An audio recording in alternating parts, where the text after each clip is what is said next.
Hello guys and welcome to another calculus video. In this video we are going to be evaluating this awesome double integral you can see right here, and we'll actually be converting it to a triple integral with a summation. So let's go ahead and jump right into the problem. So first of all, we note that since x is between 0 and 1 and so is y, then xy is also going to be between 0 and 1. So that means the limit as p goes to infinity of xy to the p power is just going to be 0.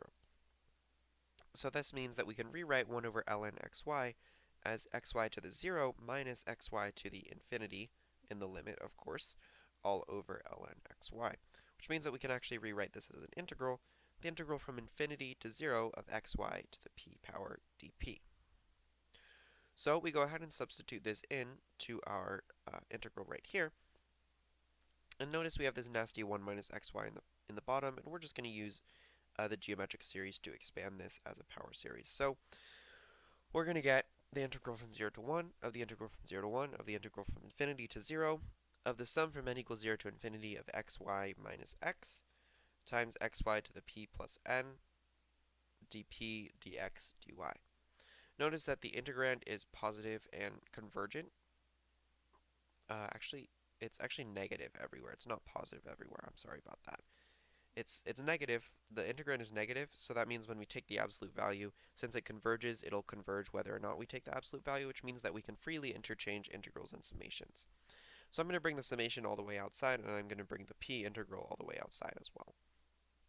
So now we have this inner integrand right here, xy to the p plus n plus 1 minus x to the p plus n plus 1 times y to the p plus n. Then we integrate with respect to x, using the fact that the integral from 0 to 1 of x to the a dx equals 1 over a plus 1.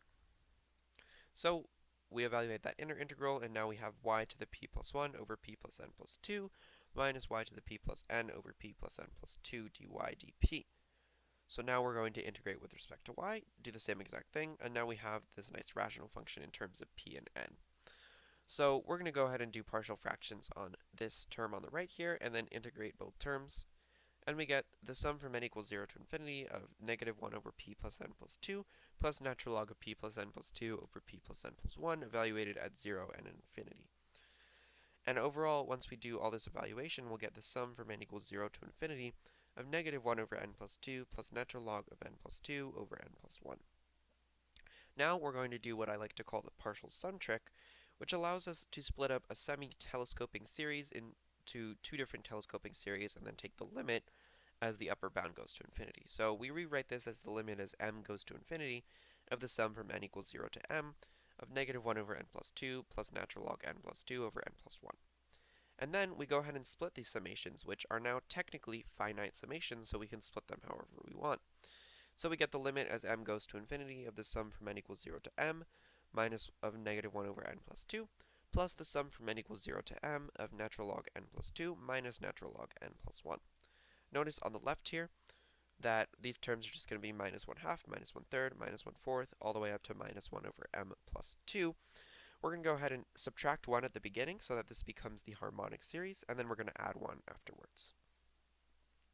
And this other term right here, notice that this will be ln2 minus ln1 plus ln3 minus ln2 plus ln4 minus ln3, so on and so forth, all the way up to till we get ln m plus 2 minus ln m plus 1. So this last term will cancel with the previous term, and all these lower terms will cancel, including natural log of 1, which is just 0. So we'll just be left with ln m plus 2.